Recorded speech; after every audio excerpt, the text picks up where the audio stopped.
Bau disinfektan yang tajam menusuk hidung Anindita, begitu pekat hingga ia merasa mual. Tapi mual itu segera tenggelam, terkalahkan oleh gemuruh kecemasan yang meremas jantungnya tanpa henti. Selama 72 jam terakhir, dunianya menyusut seukuran boks kaca inkubator di ruang ICU anak. Di dalamnya, terbaring tubuh mungil Bima, putra satu-satunya. Kulitnya pucat pasi, kontras dengan selang-selang transparan yang menancap di tubuh kecilnya. Hanya monitor di samping tempat tidur yang menjadi penanda rapuh bahwa Bima masih berjuang. Garis hijau itu naik turun dengan irama yang lemah, terlalu lemah. Kondisinya masih belum stabil, Bu Nindi. Suara Dr. Rizal, seorang pria parubaya yang tampak sama lelahnya dengan Anindita, memecah keheningan. Infeksi di parunya menyebar terlalu cepat. Jantungnya bekerja ekstra keras.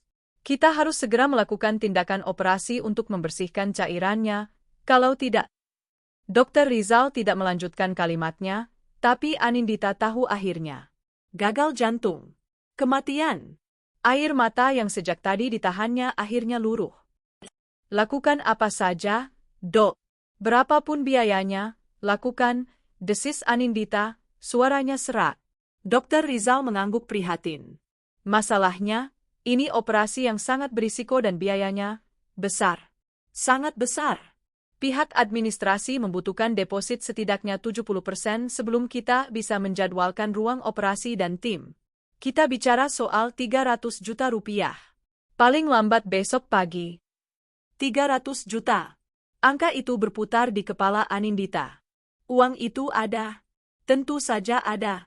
Itu adalah dana tabungan bersama yang ia dan Bram, suaminya, kumpulkan selama 5 tahun terakhir. Rencananya untuk uang muka rumah impian mereka. Tapi apa arti sebuah rumah dibandingkan nyawa Bima? Saya akan urus, Dok. Pagi ini juga. Saya akan urus, janji Anindita, meraih ponselnya dengan tangan gemetar. Ia melangkah keluar dari ruang ICU, mencari sedikit udara segar di koridor rumah sakit yang remang-remang. Jantungnya berdebar kencang saat mencari nama, Mas Bram, di kontaknya.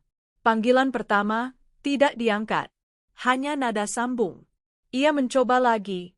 Masih nada sambung. Anindita menggigit bibirnya, rasa dingin yang familiar mulai menjalar di punggungnya. Ini bukan pertama kalinya. Sejak 6 bulan terakhir, Bram seolah hidup di dunianya sendiri. Pria yang dulu hangat dan penuh perhatian itu kini menjadi asing. Awalnya hanya pulang larut malam. Alasannya klasik, lembur, Andy. Ada proyek besar. Lalu, ia mulai lupa pada janji-janji kecil. Lupa menjemput Bima dari penitipan anak. Lupa hari jadi pernikahan mereka. Anindita mencoba mengerti. Bram sedang mengejar posisi manajer regional di perusahaannya, sebuah perusahaan properti ternama. Tekanannya pasti berat. Tapi kemudian, muncul nama itu, Rania, asisten baru Bram. Gadis muda, cantik, dengan senyum yang menurut Anindita terlalu lengket setiap kali ia mampir ke kantor suaminya. Bram menertawakan kecemburuannya. Kamu ini ada-ada saja. Dia itu asisten profesional. Jangan picik, Andy. Sikap profesional itu termasuk panggilan telepon di jam 11 malam yang dijawab Bram dengan berbisik di balkon. Sikap profesional itu termasuk aroma parfum gardenia yang menempel di kemeja Bram, aroma yang jelas bukan milik Anindita. Puncaknya adalah 2 minggu lalu. Bima mulai demam tinggi. Anindita panik, tapi Bram justru membentaknya di telepon. Kamu terlalu melebih-lebihkan. Bima itu cuma demam biasa. Aku sedang ada meeting penting dengan klien. Kasih saja paracetamol. Meeting penting itu ternyata Anindita ketahui dari seorang teman yang mengiriminya foto story Instagram. Foto Bram dan Rania sedang tertawa di sebuah kafe mahal di pusat kota, dengan keterangan, menutup hari yang sukses. Malam itu, Bima kejang. Anindita melarikannya sendirian ke rumah sakit. Dan sejak saat itu, kondisi Bima terus menurun, berpuncak pada diagnosis infeksi paru-paru akut hari ini. Selama 3 hari Bima di ICU, Bram hanya muncul sekali. 15 menit. Ia berdiri canggung di depan inkubator, melirik jam tangannya berkali-kali. Aku harus pergi. Ada deadline yang tidak bisa ditunda, katanya, tanpa sekalipun membelai putranya. Soal biaya, pakai saja dulu tabunganmu. Nanti aku ganti. Anindita tidak peduli soal uangnya yang sudah habis untuk biaya kamar dan obat-obatan awal. Yang ia butuhkan adalah suaminya, ayah dari anaknya. Kini, ia kembali menelepon Bram. Panggilan kelima, keenam, ketujuh. Tetap tidak diangkat. Kemarahan mulai bercampur dengan kepanikan. Anindita beralih mengirim pesan WhatsApp. Mas, Bima kritis. Dokter bilang harus operasi hari ini juga. Kita butuh 300 juta untuk deposit. Uangnya ada di tabungan bersama kita. Tolong transfer sekarang. Ini darurat, Mas. Tolong. 1 centang. 2 centang. Biru. Bram membacanya. Anindita menahan napas. Ia mondar-mandir di koridor. 1 menit. 5 menit. 10 menit. Tidak ada balasan. Jantung Anindita serasa dicengkeram es. Apa yang sedang dia lakukan? Meeting apa yang lebih penting dari nyawa anaknya sendiri? Ia mencoba menelepon lagi. Kali ini, panggilannya langsung ditolak. Sibuk. Anindita merasakan darahnya mendidih. Brengsek, umpatnya pelan. Ia tidak punya pilihan. Ia harus mengambil uang itu sendiri. Ia membuka aplikasi mobile bankingnya. Ia dan Bram memiliki akses penuh ke rekening gabungan itu. Ia memasukkan PIN, jarinya gemetar hebat. Menu utama terbuka. Anindita menekan tombol cek saldo. Layar berputar sejenak. Lalu, angka itu muncul. Saldo, Rp2.450.112. Anindita terdiam. Ia pasti salah lihat. Jantungnya berdebar begitu kencang hingga telinganya berdenging. Ia refresh halaman itu. Saldo, Rp2.450.112. Tidak mungkin. Bisiknya. Ia membuka riwayat transaksi. Matanya nanar memindai layar. Di sana, tercetak jelas. 3 jam yang lalu. Transfer antar bank. Ke rekening atas nama Rania Permatasari. Jumlah, Rp450 juta. 450 juta. Seluruh tabungan mereka. Bahkan lebih. Uang yang seharusnya mereka gunakan untuk membeli rumah. Uang yang seharusnya digunakan untuk operasi Bima. Napas Anindita tercekat. Kakinya lemas. Ia bersandar di dinding koridor yang dingin, ponsel nyaris terlepas dari genggamannya. 300 juta untuk operasi Bima. 450 juta ditransfer ke Rania. Bram tidak hanya mengabaikannya. Bram tidak hanya berselingkuh. Dia telah memilih. Dia memilih pelakor itu di saat nyawa putra mereka sendiri ada di ujung tanduk. Dia mencuri uang operasi anaknya. Saat itulah, getaran ponsel di tangannya menyadarkan Anindita. Bukan telepon dari Bram. Sebuah notifikasi Instagram. Seseorang yang tidak ia kenal menandai dirinya dalam sebuah story. Tangan Anindita bergerak secara mekanis. Ia membuka notifikasi itu. Dunia Anindita runtuh seketika. Itu adalah video live. Pesta di sebuah restoran mewah yang ia kenali. Semua orang memakai baju putih gading. Di tengah ruangan, Bram, suaminya, berdiri gagah dengan baju koko putih bersih, serasi dengan kebaya modern yang membalut tubuh Rania. Mereka tersenyum ke kamera, memamerkan buku nikah yang masih baru. Di bawahnya, sebuah tulisan berkedip, Alhamdulillah, sah. Selamat ya, Mas Bram Rania. Semoga jadi keluarga samawa. Akhirnya, impian punya rumah baru sebagai mahar tercapai. Rumah baru. Mahar. Uang itu. Uang operasi Bima dipakai untuk mahar. Untuk pesta pernikahan siri yang mewah. Bu Nindi. Suara suster kepala membuyarkan kengeriannya. Bu, Dr. Rizal menunggu konfirmasi Anda soal administrasi. Kondisi Bima, maaf, Bu. Kondisinya menurun. Ponsel itu meluncur dari tangan Anindita, layarnya pecah berantakan di lantai marmer. Tapi Anindita tidak mendengarnya. Yang ia dengar hanyalah suara monitor icu di kejauhan, yang kini berbunyi nyaring dan konstan. Bima. Anaknya. Kegelapan merayap di tepi pandangannya. Di tengah koridor rumah sakit yang sibuk, di antara bau disinfektan dan pengumuman interkom, Anindita ambruk, tak sadarkan diri. Badai itu akhirnya tiba. Bu Nindi, bangun, Bu. Tamparan ringan di pipinya terasa jauh, teredam oleh deru statis di telinganya.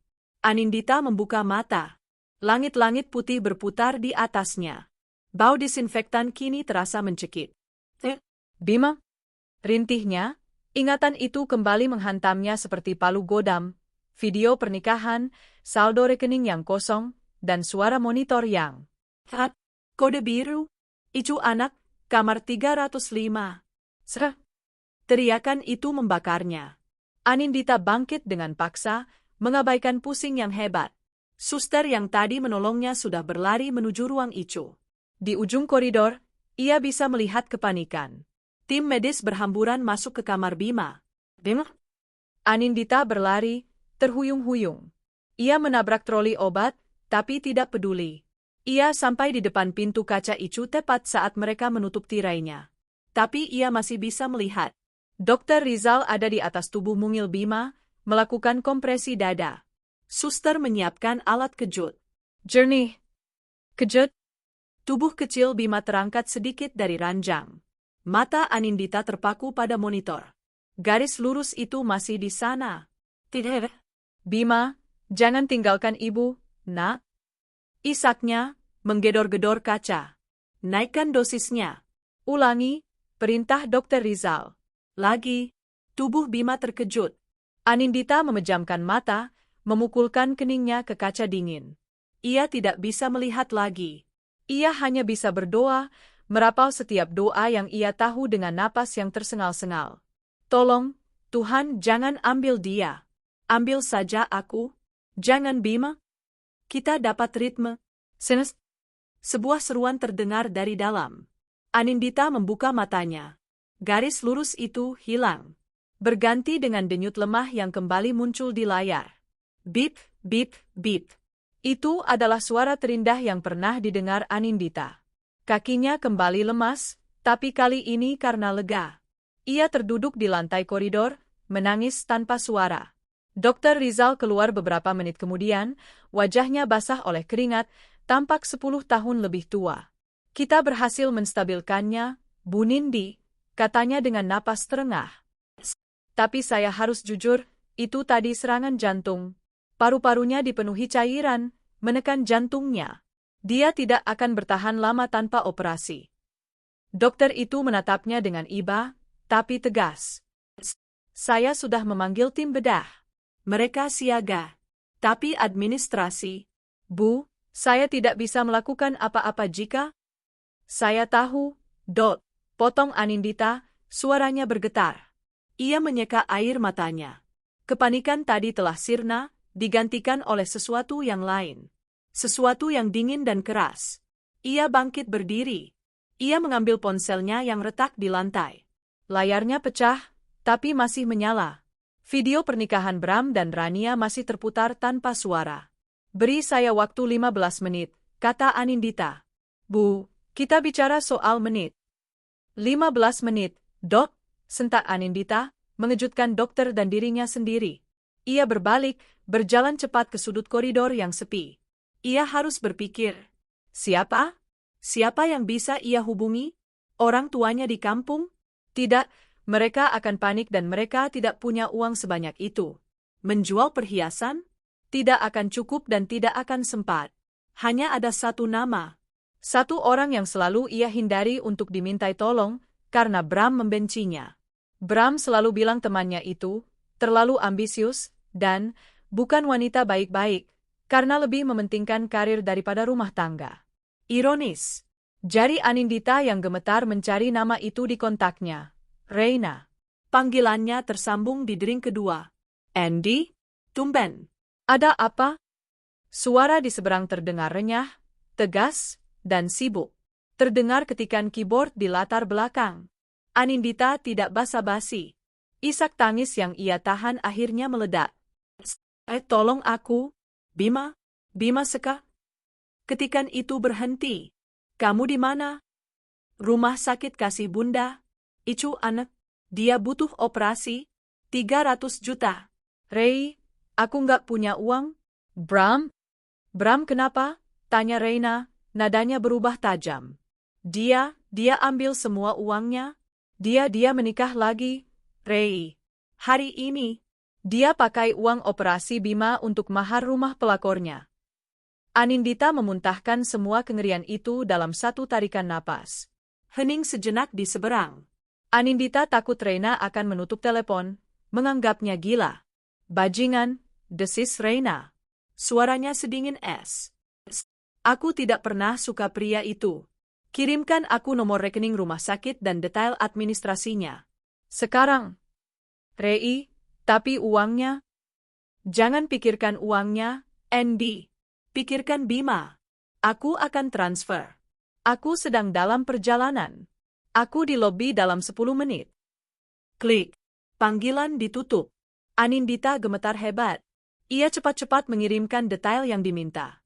Benar saja, belum genap 10 menit, seorang wanita dengan aura seorang ratu melangkah keluar dari lift pribadi rumah sakit. Reina. Dalam balutan blazer biru navy yang mahal, rambut terpotong bob yang rapi, dan tatapan mata setajam elang. Dia tampak seperti seorang CEO yang salah tempat di koridor icu yang suram. Dia tidak memeluk Anindita. Dia langsung berjalan ke meja administrasi. Saya Reina Adhitama, katanya singkat. Petugas administrasi itu tampak mengenali namanya. Saya di sini untuk pasien atas nama Bima. Operasi Dr. Rizal. Berapa total yang dibutuhkan? 300 juta, Bu. Untuk deposit awal? Reina mengeluarkan kartu, priority, berwarna hitam. Tagihkan semuanya ke saya. Semuanya. Operasi, kamar, obat, perawatan pasca operasi. Saya mau tim terbaik disiapkan dalam 30 menit. Petugas itu tergagap. Baik, Bu Reina. Reina menandatangani beberapa berkas dengan gerakan cepat dan pasti. Selesai. Ia berbalik menghampiri Anindita, yang masih berdiri mematung. Baru saat itulah Reina menarik sahabatnya ke dalam pelukan yang erat. Maaf aku terlambat, bisik Reina. Maaf kamu harus melalui ini sendirian. Anindita menangis di bahu sahabatnya. Aku pikir Bima akan... Potong Reina, melepaskan pelukannya dan memegang kedua bahu Anindita. Ia menatap lurus ke mata sahabatnya. Dengar, Andy. Kamu tidak boleh hancur sekarang. Kamu boleh hancur nanti. Sekarang, kamu harus jadi baja. Bima butuh kamu. Dr. Rizal muncul lagi. Semua sudah beres, Bu Reina. Kami akan bawa Bima ke ruang operasi sekarang. Anindita mengangguk, menyeka air matanya. Aku ikut. Ia mendorong ranjang Bima bersama para perawat, menggenggam tangan kecil putranya sampai di depan pintu berayun ruang operasi. Ibu tunggu di sini, ya, kata seorang suster. Anindita mencium kening Bima. Berjuang ya, nak. Ibu di sini. Ibu janji, ibu nggak akan kemana-mana. Pintu itu tertutup. Lampu merah di atasnya menyala. Operasi. Anindita duduk di kursi tunggu. Reina duduk di sebelahnya. Selama 1 jam pertama, mereka diam. Anindita memutar ulang semua kejadian. Pengabaian Bram. Foto-foto di kafe. Pesta pernikahan. Uang 450 juta. Dia telah mencuri dari anaknya sendiri. Dia tidak hanya mengkhianatiku. Rei, bisik Anindita, suaranya serak karena kebencian. Dia mencoba membunuh Bima. Dia mengambil uang penyelamat nyawa Bima untuk menikahi perempuan itu. Aku tahu, kata Reina pelan. Ponselnya ada di tangannya, dan jarinya bergerak cepat di layar. Apa yang kamu lakukan? Mencari informasi, kata Reina. Suamimu, maaf, bajingan itu bekerja di Graha Propertindo, kan? Sebagai manajer pemasaran. Anindita mengangguk. Dia sedang mengejar posisi regional. Reina tertawa kecil, tawa yang sinis. Oh, dia tidak akan mendapatkannya. Maksudmu? Reina menoleh, matanya berkilat berbahaya. Graha Propertindo. CEO-nya adalah Handoko Wiratama. Perusahaan event organizerku yang menangani peluncuran proyek penthouse terbaru mereka bulan depan. Kontrak senilai 5 miliar. Pak Handoko orang yang sangat menjunjung tinggi citra keluarga. Dia sangat berutang budi padaku. Jantung Anindita berdebar. Sebuah rencana mulai terbentuk di benaknya. Rencana yang gelap dan memuaskan. Aku punya buktinya, kata Anindita, mengangkat ponselnya yang retak. Bukti transfer 450 juta ke rekening perempuan itu. Video pernikahan siri mereka saat Bima sedang diicu. Semuanya. Senyum Reina melebar. Bagus. Sangat bagus. Reina mengambil ponselnya, membuka kontaknya. Kita akan siapkan kado pernikahan untuk mereka. Kado yang tidak akan pernah mereka lupakan. Apa yang akan kamu lakukan? Sederhana, kata Reina. Aku akan mengirimkan semua bukti ini. Bukan ke Bram, tapi langsung ke atasannya. Ke Pak Handoko. Dan ke istri Pak Handoko, yang kebetulan mengelola semua gosip sosialita di kota ini. Tapi, apakah itu cukup? Andy, kata Reina, nadanya melembut. Di dunia mereka, citra adalah segalanya. Seorang manajer yang mencuri uang operasi anaknya yang sedang sekarat untuk pesta nikah siri, itu bukan hanya citra buruk. Itu adalah skandal yang menghancurkan. Tepat saat itu, lampu di atas ruang operasi padam. Pintu terbuka. Dokter Rizal keluar, senyumnya lelah tapi lega. Operasinya sukses. Kita berhasil membersihkan infeksinya, katanya. Masa kritisnya sudah lewat. Bima, anak ibu selamat, Bu Nindi. Anindita terisak. Kali ini tangis kelegaan yang luar biasa. Ia memeluk Reina erat. Terima kasih, terima kasih. Sama-sama, balas Reina, menepuk punggung sahabatnya. Matanya menatap tajam ke ujung koridor, seolah bisa melihat masa depan. Sekarang, bisik Reina, ayo kita mulai pestanya. Malam itu seharusnya menjadi puncak kemenangan Bramantio. Rumah baru di kawasan elit, yang ia beli lunas dengan uang tabungan, yang ia anggap sebagai haknya, terasa megah. Lampu kristal di foyer berkilauan, memantulkan bayangan dirinya dan Rania yang masih mengenakan pakaian pengantin mereka.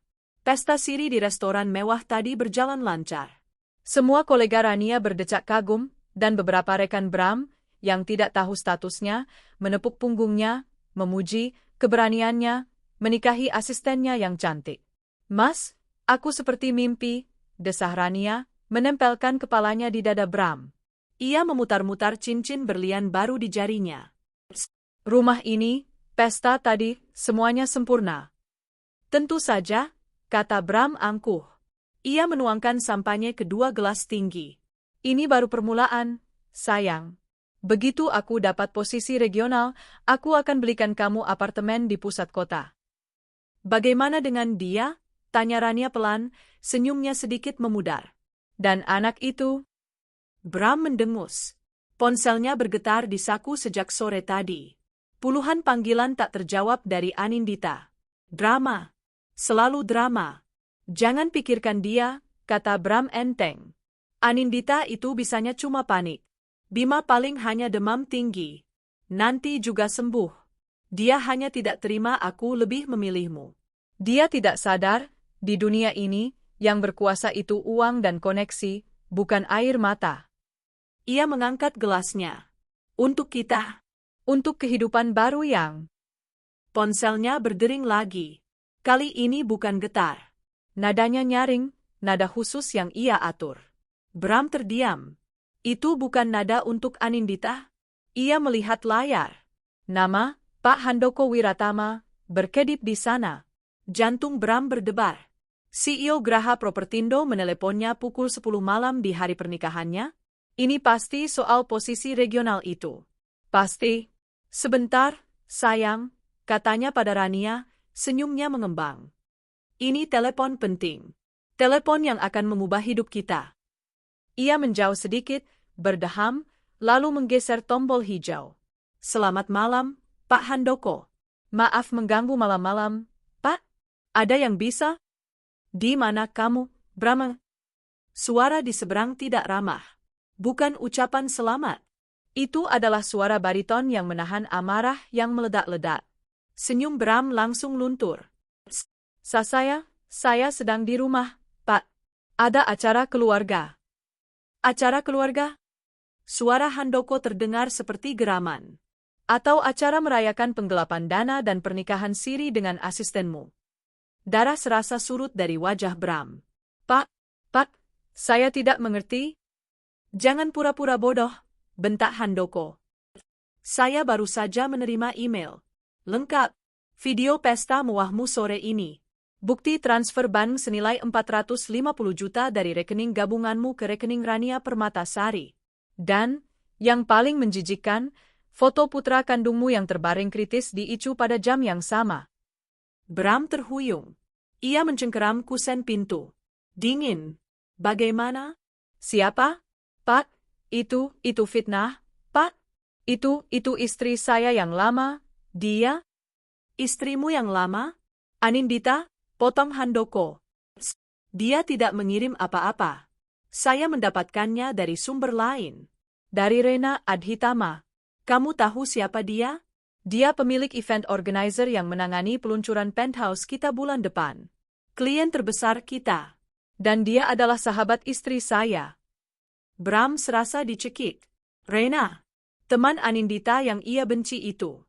Istri saya, lanjut Handoko, suaranya kini dingin mematikan, sedang duduk di sebelah saya. Dia mual melihat kelakuanmu. Citra perusahaan ini dibangun di atas kepercayaan dan integritas keluarga. Dan kamu bukan cuma berkhianat. Kamu mencuri uang operasi anakmu sendiri. Pak, saya bisa jelaskan. Uang itu... Cukup, teriak Handoko. Graha Propertindo tidak ada tempat untuk manusia tidak berhati nurani sepertimu. Jangan masuk kantor besok pagi. Pak, maksud Bapak, bisik Bram, ngeri. Kamu dipecat, Bramantio. Dengar? Dipecat. Surat resminya sudah dikirim ke emailmu. Semua fasilitas perusahaan, mobil dinas, laptop, kartu kredit, serahkan pada Satpam besok pagi sebelum jam 8. Jika tidak, saya pribadi yang akan menyeretmu ke kantor polisi atas tuduhan penggelapan. Tapi, Pak, posisi regional proyek saya? Posisi regional akan diisi orang lain. Dan jangan khawatir soal proyekmu. Rania juga dipecat. Saya tidak mau ada pelakor dan pencuri di perusahaan saya. Klik. Panggilan ditutup. Hening. Bram menatap ponsel di tangannya, tidak percaya. Di belakangnya, Rania, yang mendengar setiap kata, menutup mulutnya dengan ngeri. Mas, itu nggak bener, kan? Pak Handoko cuma bercanda, kan? Bram tidak menjawab. Email masuk berbunyi. Ia membukanya. Perihal, surat pemutusan hubungan kerja, Saudara Bramantio. Bram melempar ponselnya ke dinding. Layarnya hancur berkeping-keping. Sialan. Perempuan gila itu. Ini semua ulah aneh. Rania mulai menangis. Dipecat? Kita berdua dipecat? Terus rumah ini? Mahar ini? Bagaimana kita membayarnya, Mas? Bukankah ini? Diam, bentak Bram, matanya merah. Uang itu sudah habis untuk DP dan pesta. Tepat saat itu, bel pintu berbunyi. Siapa malam-malam begini? Desis Rania ketakutan. Bram membuka pintu dengan kasar. Seorang kurir berjaket hijau berdiri di sana. Paket untuk Bapak Bramantio dan Ibu Rania. Kado pernikahan, katanya ceria.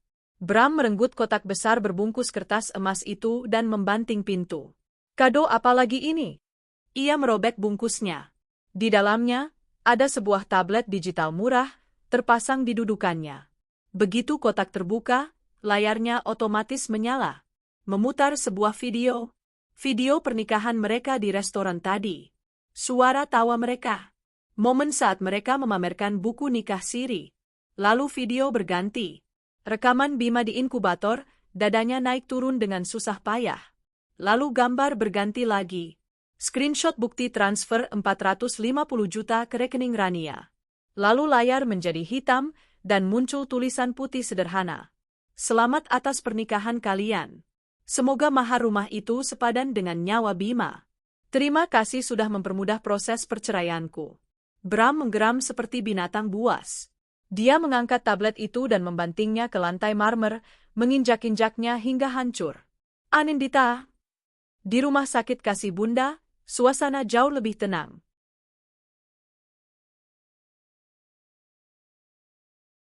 Bima sudah dipindahkan ke ruang perawatan biasa. Wajahnya masih pucat, tapi napasnya teratur. Monitor di sampingnya menunjukkan irama jantung yang stabil. Anindita duduk di samping ranjang, tidak melepaskan genggaman tangan kecil putranya. Reina masuk, membawa 2 cangkir kopi. Dia malaikat kecil yang kuat, kata Reina pelan, menyerahkan kopi pada Anindita. Dia segalanya bagiku, bisik Anindita. Rasa lega itu begitu besar, membuatnya hampir lupa pada kemarahannya. Hampir. Ponselnya yang retak, yang tadi ia ambil lagi dari lantai, berdering nyaring. Nama, Mas Bram, muncul di layar. Reina melirik. Waktunya. Anindita menarik napas panjang. Ia menekan tombol jawab dan mengaktifkan loudspeaker. Dasar perempuan ular. Apa yang kamu lakukan? Hah? Kamu hancurkan hidupku. Suara jeritan Bram begitu keras hingga suster di luar pos melirik ke kamar mereka. Anindita tetap tenang. Suaranya dingin, tanpa emosi. Hidupmu? Kamu yang menghancurkan hidupmu sendiri, Bram. Kamu juga hampir menghancurkan hidup anakmu. Karirku hancur. Aku dipecat. Semua gara-gara kamu mengadu pada Rena. Aku tidak mengadu, sahut Anindita. Aku menyelamatkan putraku. Sesuatu yang gagal kamu lakukan sebagai seorang ayah. Uang itu juga uangku. Aku berhak pakai untuk apapun, raung Bram. Terdengar suara barang pecah di seberang. Rania mungkin sedang histeris. Kamu berhak? Kamu berhak mengambil uang operasi anakmu yang sedang sekarat untuk membeli rumah bagi selingkuhanmu. Anindita tertawa. Tawa yang kering dan menakutkan. Kamu akan menyesal, Andy. Aku akan tuntut kamu. Aku? Tuntut aku atas apa? Karena mengungkap kejahatanmu, potong Anindita. Silakan. Aku punya bukti transfernya. Bukti kamu menikah siri. Bukti kamu menelantarkan anak. Kamu yang akan membusuk di penjara, Bram. Bukan aku. Hening. Hanya terdengar napas Bram yang memburu. Sekarang dengar baik-baik. Lanjut Anindita, suaranya setajam silet. Jangan pernah hubungi aku lagi. Jangan pernah dekati Bima. Anggap saja putramu sudah mati, seperti kamu menganggapnya mati saat kamu berpesta dengan perempuan itu. Pengacaraku yang akan menghubungimu untuk surat cerai.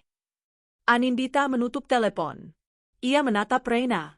Tangannya gemetar, tapi matanya menyala. Sekarang apa? Tanya Anindita. Dia mengambil semua uangku. Aku tidak punya apa-apa selain hutang budi padamu. Reina tersenyum. Senyum seorang CEO. Hutang budi itu urusan gampang. Yang kamu butuhkan sekarang adalah pekerjaan. Dan kebetulan, perusahaanku sedang butuh direktur kreatif baru untuk menangani klien internasional. Kamu dulu lulusan terbaik, kan? Mata Anindita terbelalak. Ray, aku sudah hampir 6 tahun jadi ibu rumah tangga. Dan dalam 3 hari, kamu berhasil bertahan dari trauma, menyelamatkan putramu, dan menghancurkan karir suamimu yang brengsek, kata Reina. Kamu bukan ibu rumah tangga biasa, Andy. Kamu seorang pejuang. Jadi, apa jawabanmu? Anindita menatap putranya yang tidur damai, lalu kembali ke sahabatnya. Untuk pertama kali dalam hidupnya, ia merasa bebas. Aku terima, katanya tegas. Kapan aku mulai? Pagi datang tanpa ampun. Sinar matahari yang menembus jendela raksasa di rumah baru itu tidak lagi terasa hangat, melainkan mengejek. Bram terbangun di sofa, bukan di kamar utama. Pesta sampanye semalam berakhir dengan pecahan kaca, tangisan histeris Rania, dan keheningan yang memekakan. Ia menatap langit-langit, kepalanya berdenyut. Semalam terasa seperti mimpi buruk. Ia meraih ponselnya, ponsel pribadi yang murah, bukan flagship dari kantor. Email pemecatan itu masih di sana. Bukan mimpi. Di kamar, Rania juga terjaga. Tapi ia tidak beranjak dari tempat tidur. Ia membenamkan wajahnya ke bantal sutra, tangannya gemetar memegang ponsel. Semalam, setelah Bram mengamuk, Rania membuka Instagramnya. Notifikasinya meledak. Ratusan. Ribuan. Semua story teman-temannya yang menandai pernikahan mereka kini dibanjiri komentar. Ini pelakornya? Nikah pas anak tirinya diicu. Wajah cantik tapi hati iblis. Muka tembok. Itu rumah maharnya pakai uang operasi anak. Gila. Pelakor ICU. Tagar itu menyebar seperti api. Akun gosip besar telah mengangkat cerita mereka. Foto pernikahan mereka disandingkan berdampingan dengan foto Bima di inkubator, foto yang pasti bocor dari lingkaran dalam rumah sakit atau teman Reina. Komentar di akun pribadi Rania lebih brutal. Mbak, enak ya pestanya? Anaknya udah selamat belum? Semoga nanti pas lahiran ngerasain apa yang dirasain istri sahnya. Manajer sama asisten, klop. Sama-sama nggak punya hati. Rania membanting ponselnya. Ini adalah aib. Cibiran. Penghinaan publik. Ini bukan kehidupan mewah yang ia bayangkan. Semua teman sosialitanya menjauh. Grup WhatsApp-nya hening. Ia telah menjadi paria. Mas, teriaknya dari kamar, suaranya serak karena menangis.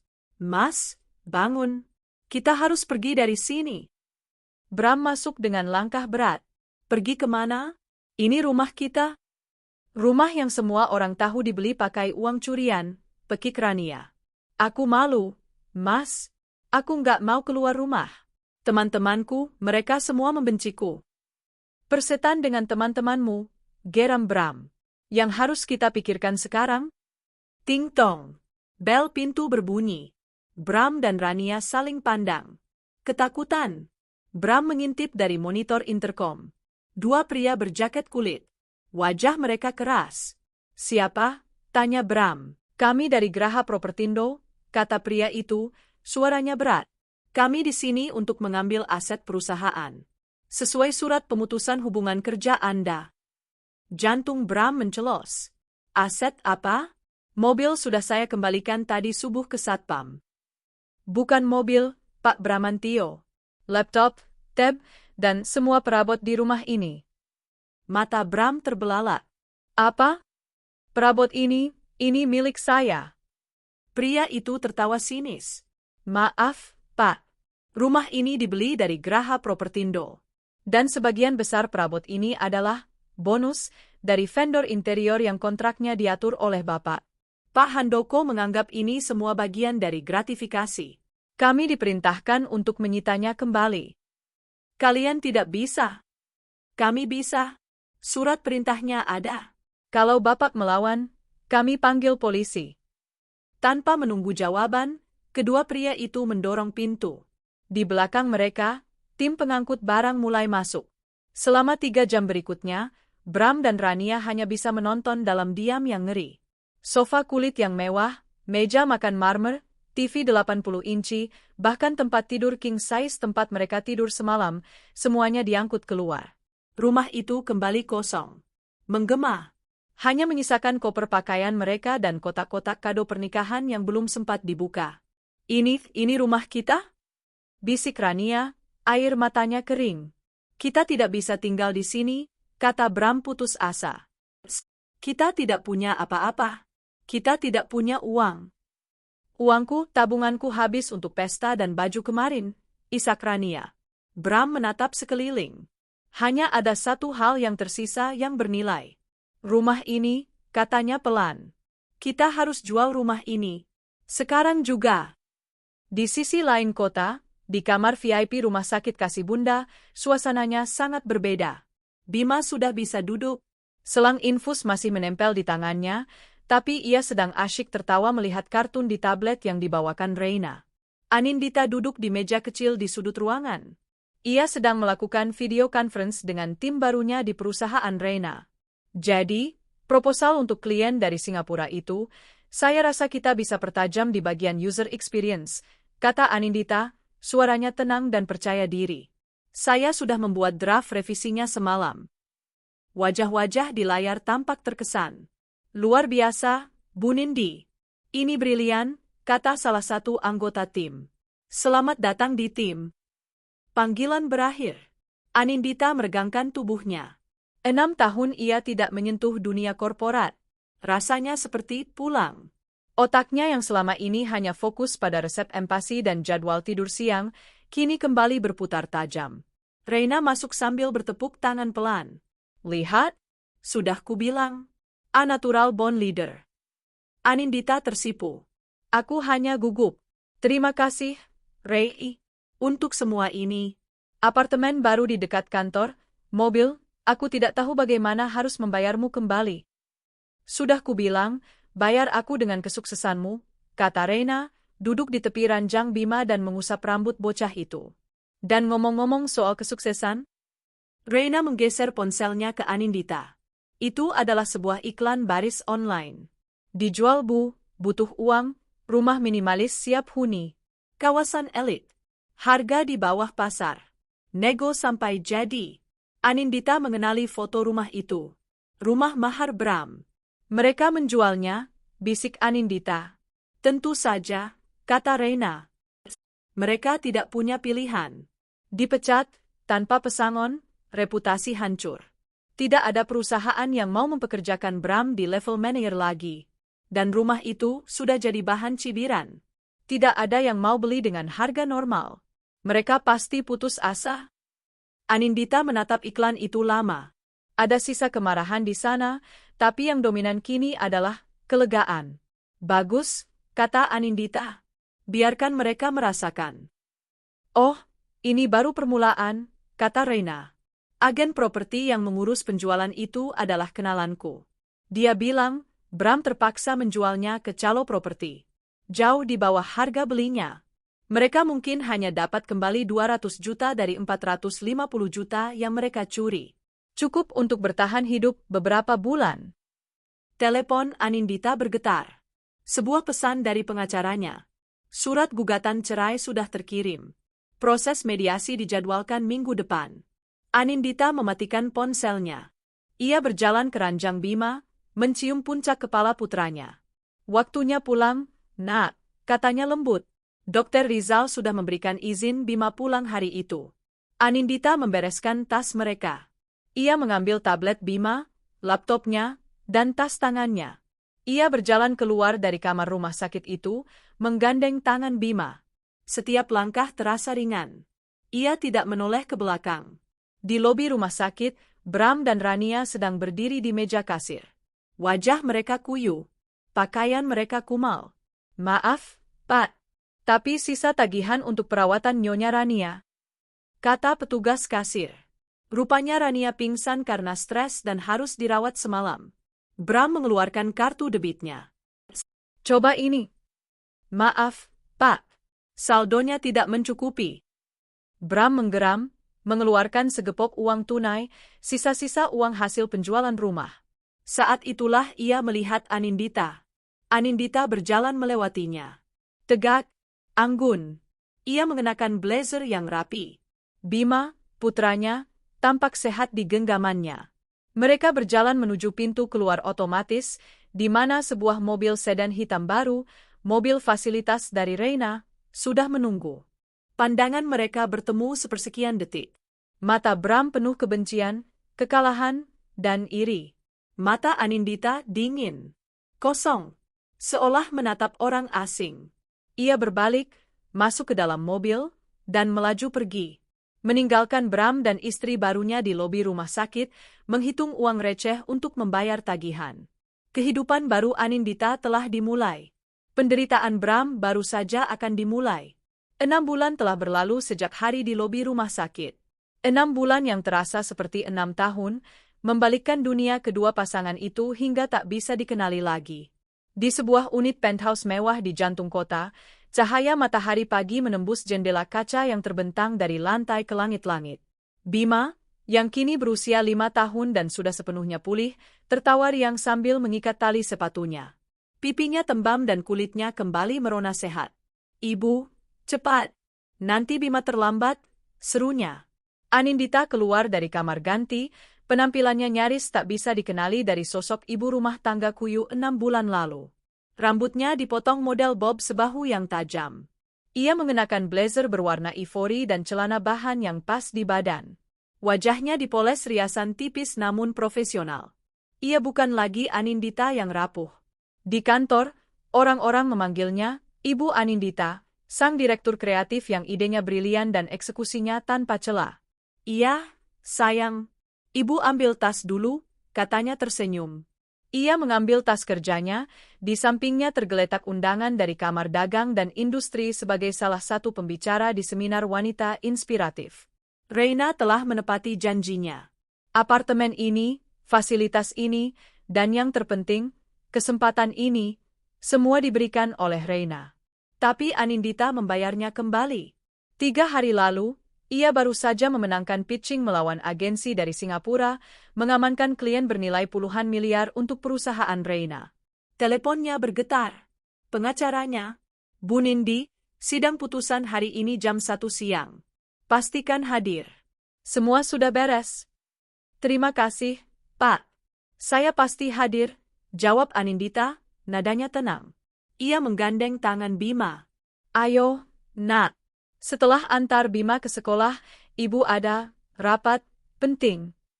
Rapat untuk memecat orang jahat lagi, tanya Bima polos. Anindita tertawa kecil. Bukan, sayang. Rapat untuk membebaskan Ibu. Di saat yang sama, di sisi lain kota yang pengap dan berdebu, pintu sebuah kontrakan petak reot terbanting.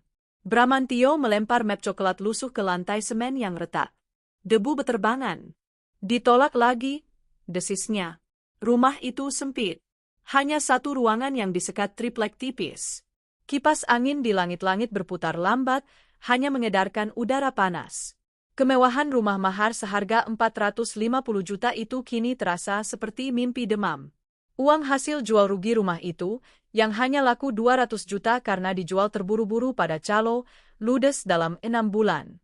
Habis untuk membayar sisa utang kartu kredit Rania, biaya sewa kontrakan, dan makan sehari-hari. Reputasi Bram hancur. Tagar pelakor ICU dan skandal pencurian dana operasi anak membuatnya di blacklist dari seluruh industri properti. Tidak ada yang mau menyentuhnya. Ia sudah mencoba melamar di posisi yang lebih rendah, sebagai staf biasa, tapi namanya terlalu beracun. Mas, uang belanja habis, suara Rania terdengar lemah dari balik tirai. Bram menendang kursi plastik. Habis. Kamu pikir aku ini apa? Ban? Ini semua gara-gara kamu. Kalau saja kamu nggak pamer di media sosial, kita nggak akan sekacau ini. Rania keluar, wajahnya pucat pasi, rambutnya kusam. Ia tak lagi terlihat seperti asisten cantik yang memesona. Ia tampak lelah dan getir. Kok aku? Pekitnya. Yang mencuri uang operasi anakmu itu kamu, Mas. Aku cuma menerima. Aku juga dipecat. Aku juga dihina-hina.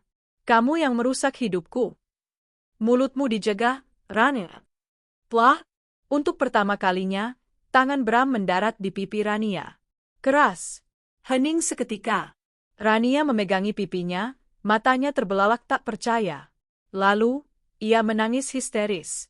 Kamu pukul aku, Mas? Kamu berani pukul aku? Bram memijat pelipisnya, tampak ngeri sesaat pada perbuatannya sendiri, tapi egonya segera mengambil alih. Sudah, diam. Aku pusing. Kita harus ke pengadilan. Sidang putusan cerai hari ini. Aku nggak mau ikut, jerit Rania. Aku malu. Aku tidak peduli, bentak Bram. Ambil sisa uang di dompet. Kita naik ojek ke sana. Ruang sidang pengadilan agama terasa panas dan sesak. Anindita duduk tegak di kursi depan. Ia diapit oleh Reina, yang sengaja datang untuk memberi dukungan moral, dan tim pengacara termahal di kota. Anindita tampak seperti ratu di istananya, tenang, berwibawa, dan dingin. Di seberang, Bram duduk sendirian di bangku tergugat. Kemejanya kusam, ada noda di kerahnya. Ia tampak 10 tahun lebih tua. Rania menunggu di luar, menolak masuk, berjongkok di dekat toilet umum pengadilan, terlalu malu untuk menunjukkan wajahnya. Hakim mengetuk palu. Memperhatikan semua bukti saksi dan fakta persidangan, kata hakim ketua. Termasuk bukti transfer dana, bukti penelantaran anak dalam kondisi kritis, dan pernikahan siri tergugat. Pengadilan memutuskan, mengabulkan gugatan cerai dari saudari Anindita. Anindita memejamkan mata sejenak, napasnya lega. Hakim melanjutkan. Hak asuh penuh atas anak, Bima Pratama, jatuh ke tangan Ibu Anindita. Mengingat tergugat, Saudara Bramantio, telah terbukti gagal dalam tanggung jawabnya sebagai ayah. Bram mengepalkan tangannya di bawah meja. Dan menimbang kondisi ekonomi penggugat yang kini jauh lebih stabil, namun tetap memperhatikan kewajiban ayah. Tergugat diwajibkan memberikan nafkah anak sebesar 10 juta rupiah per bulan yang akan ditinjau ulang setiap tahunnya. Palu diketuk 3 kali. Selesai. Bram melompat berdiri. 10 juta?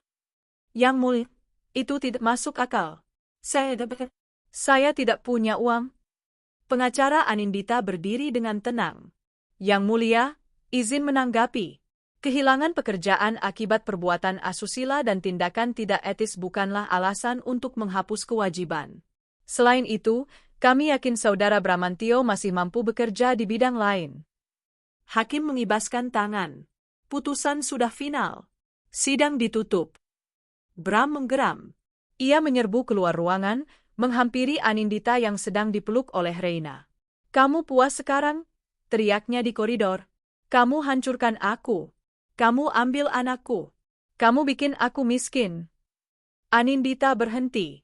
Ia menatap lurus ke mata pria yang pernah ia cintai itu. Tidak ada lagi air mata. Tidak ada lagi rasa sakit. Hanya ada kekosongan yang dingin. "Aku tidak melakukan apa-apa, Bram," katanya pelan. "Aku hanya menyelamatkan putraku. Sesuatu yang seharusnya kamu lakukan." Ia melanjutkan. "Aku tidak membuatmu miskin. Kamu yang memilih jalan ini saat kamu mengambil uang itu dari Bima. Selamat menikmati hidup barumu." Anindita dan Reina berjalan melewatinya. Saat Anindita melewati toilet umum, ia melihat Rania sedang berjongkok di lantai, muntah-muntah hebat ke dalam selokan kecil. Mata mereka bertemu. Mata Rania penuh ketakutan, pucat, dan malu. Anindita tidak berhenti.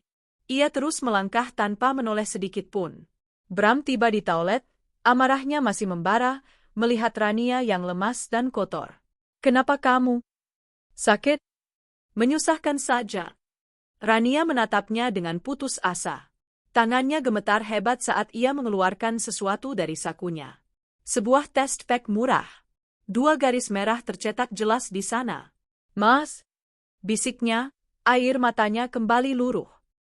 Aku hamil." Bram terdiam. Wajahnya membeku. 10 juta sebulan untuk Bima yang tidak bisa ia bayar. Tidak ada pekerjaan. Tidak ada rumah. Dan sekarang 1 anak lagi.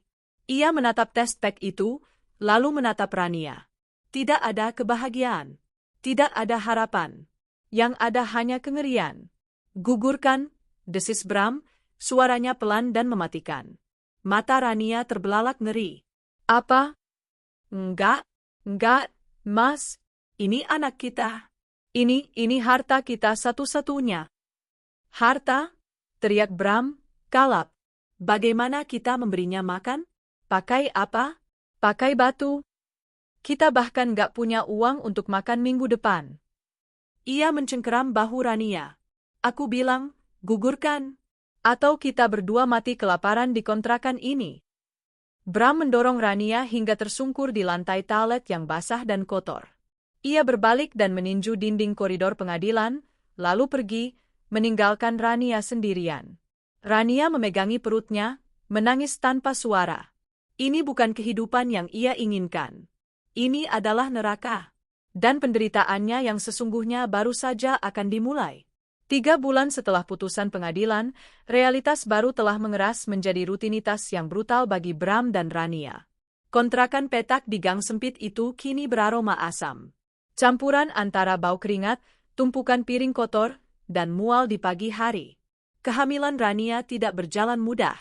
Tanpa gizi yang layak dan didera stres terus-menerus, ia lebih sering terbaring lemas di kasur palet tipis mereka daripada berdiri. Perutnya mulai membuncit, tapi tubuhnya sendiri semakin kurus. Wajah cantiknya kuyu dan pucat.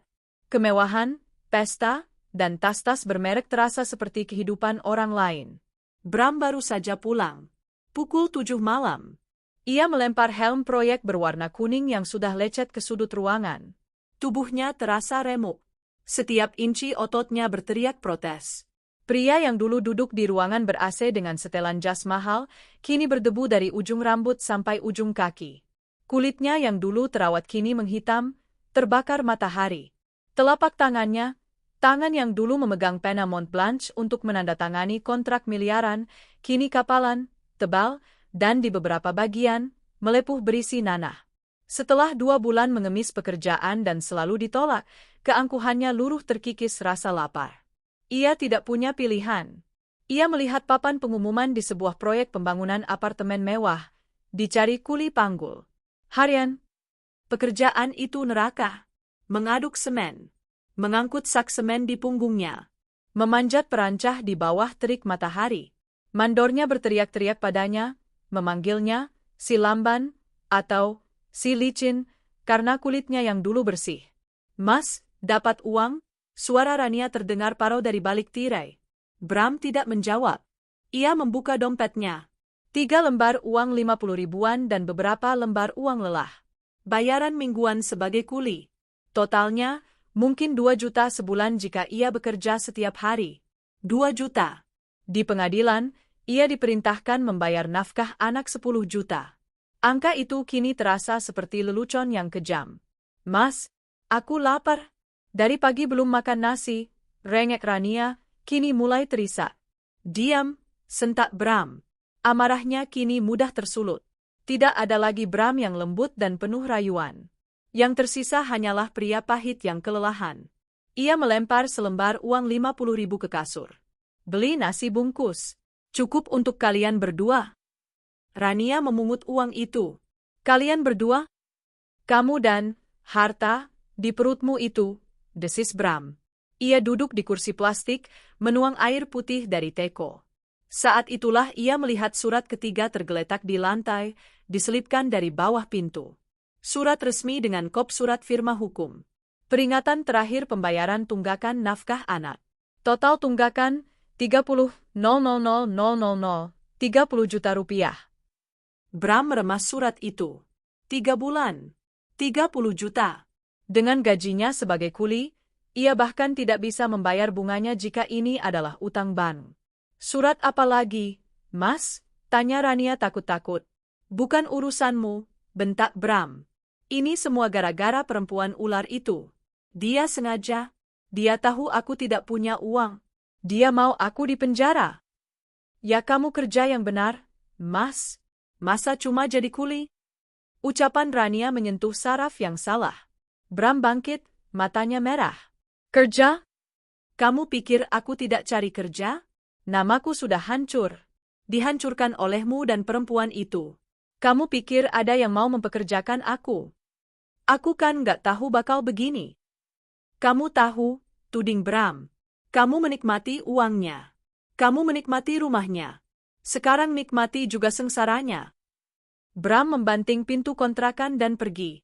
Ia berjalan tanpa tujuan ke pangkalan ojek di ujung gang, membeli sebungkus rokok kretek murah, satu-satunya kemewahan yang tersisa, dan duduk di bawah tiang listrik, menatap kosong ke lalu lintas. Ia adalah Bramantio, mantan manajer pemasaran yang sukses.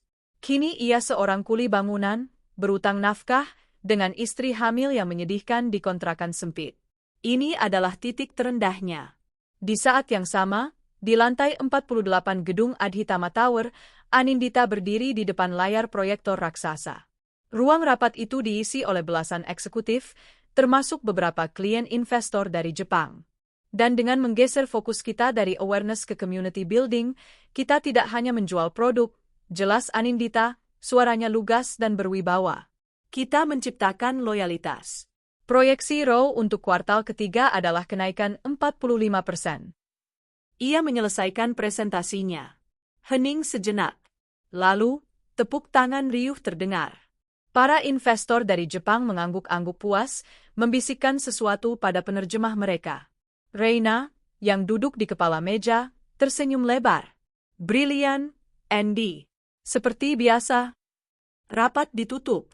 Para klien menyalami Anindita, memuji visinya.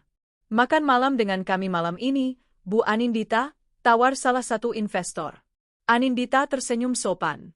Terima kasih atas tawarannya, Pak. Tapi saya sudah punya janji penting yang tidak bisa dibatalkan. Setelah klien pergi, Reina menghampirinya. Janji penting?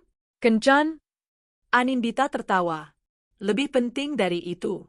Bima ada pentas drama di sekolahnya. Dia jadi pohon. Reina ikut tertawa. Prioritas yang bagus. Oh ya, tadi pengacaraku menelepon. Surat peringatan ketiga sudah dikirim ke Bram. Belum ada pembayaran. Senyum Anindita sedikit memudar. Aku tidak kaget. Apa rencanamu? Kita bisa ajukan sita jaminan, tapi dia tidak punya apa-apa untuk disita. Atau kita bisa penjarakan dia karena penelantaran. Anindita terdiam sejenak. Ia melihat keluar jendela, ke gemerlap lampu kota dari ketinggian.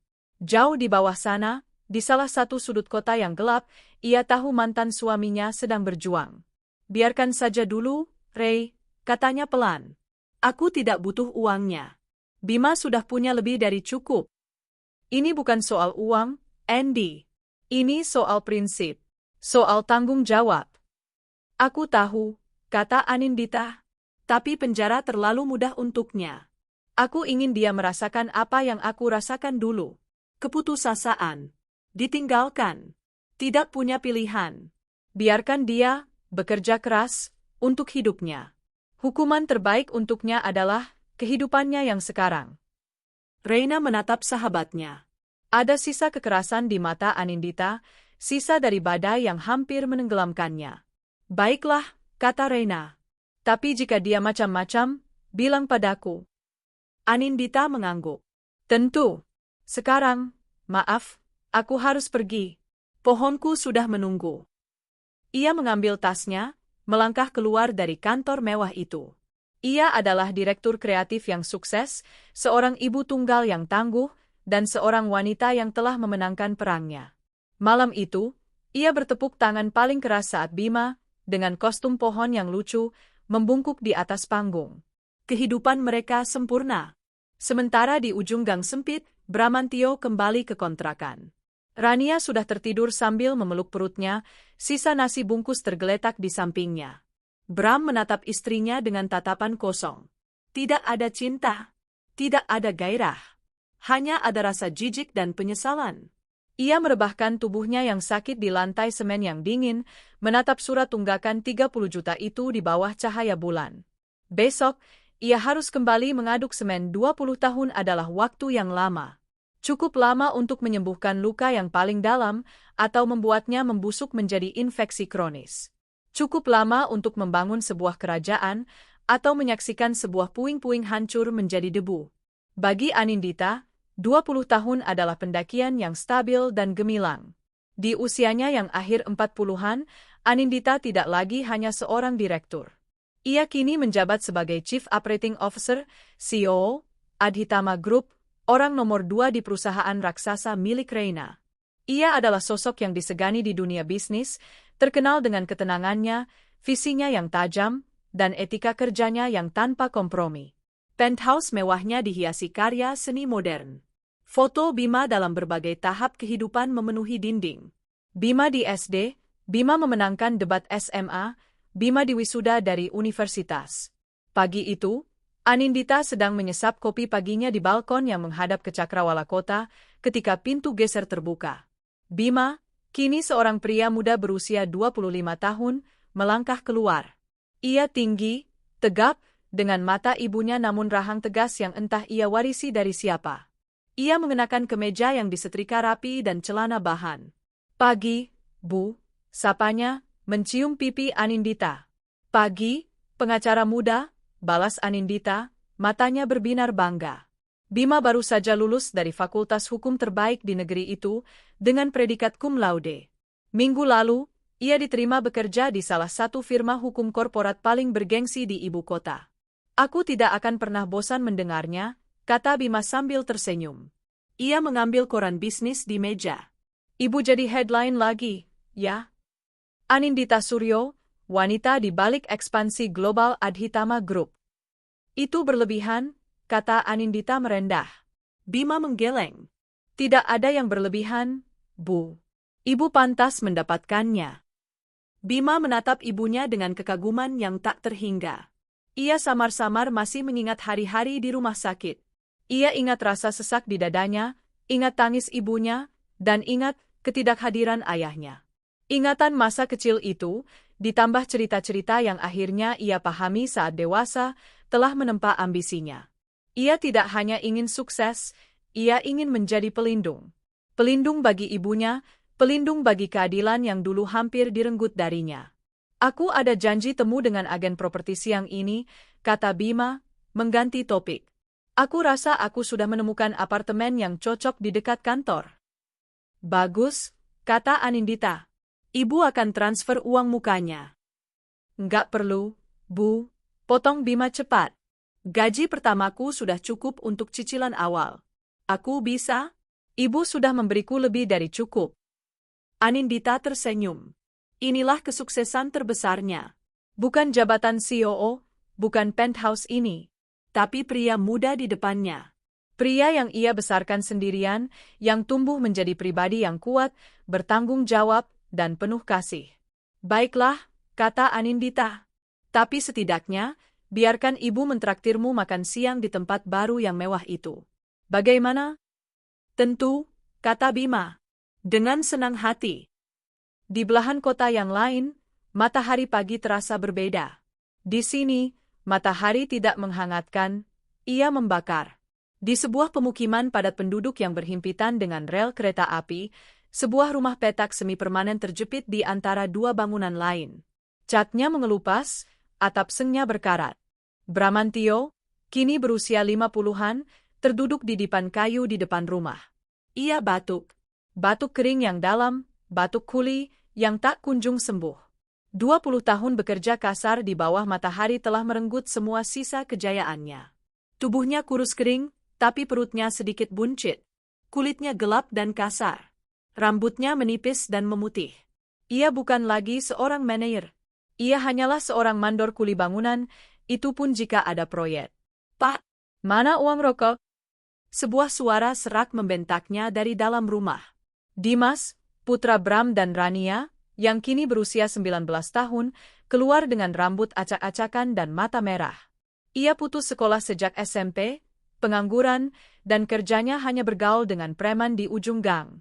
Nggak ada, desis Bram. Kamu itu kerja? Jangan minta uang terus. Kerja apa?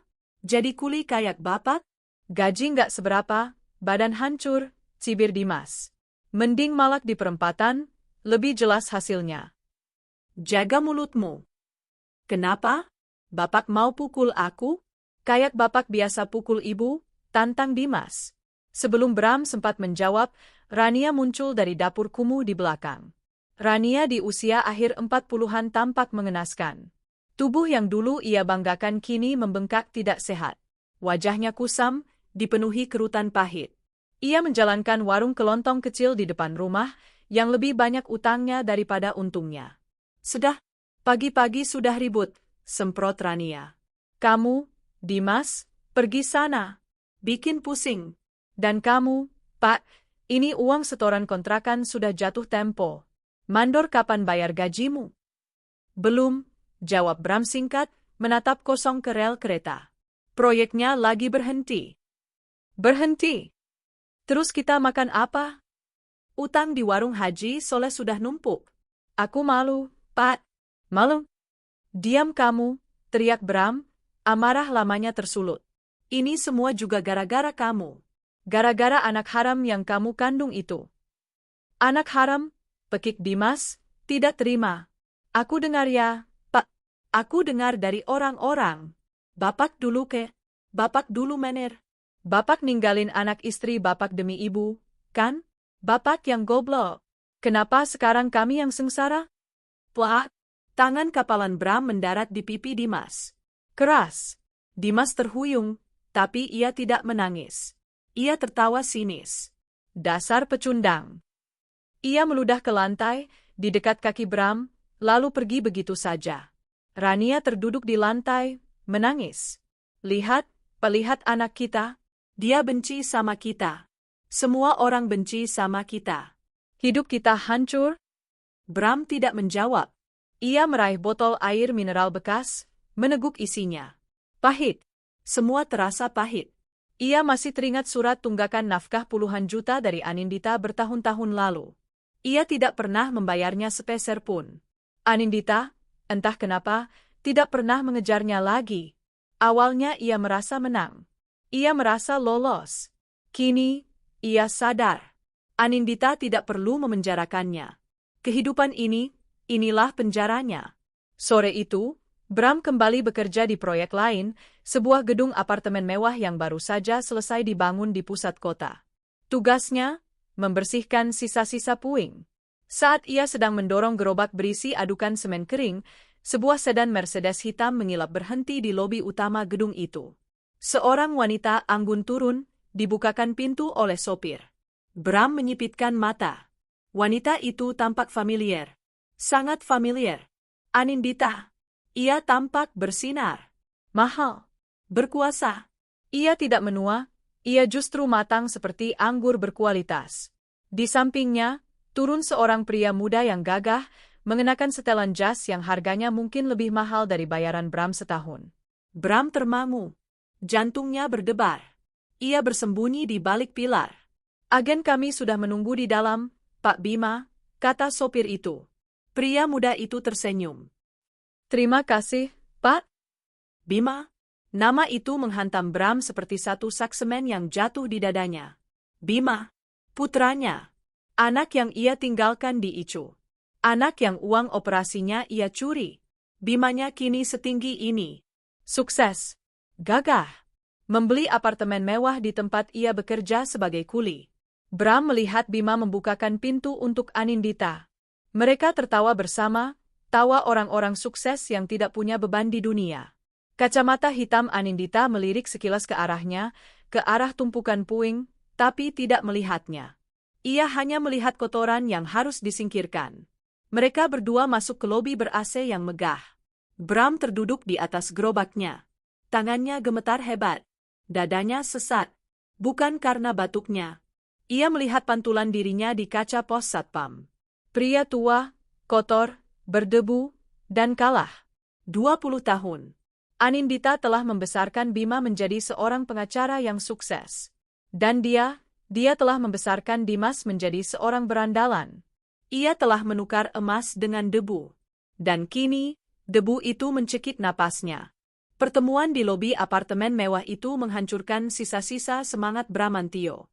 Melihat Bima, putra yang ia campakkan, berdiri tegak sebagai lambang kesuksesan, sementara ia, sang ayah, hanyalah kuli pembersih debu di bawah kakinya, adalah sebuah tamparan karma yang terlalu keras.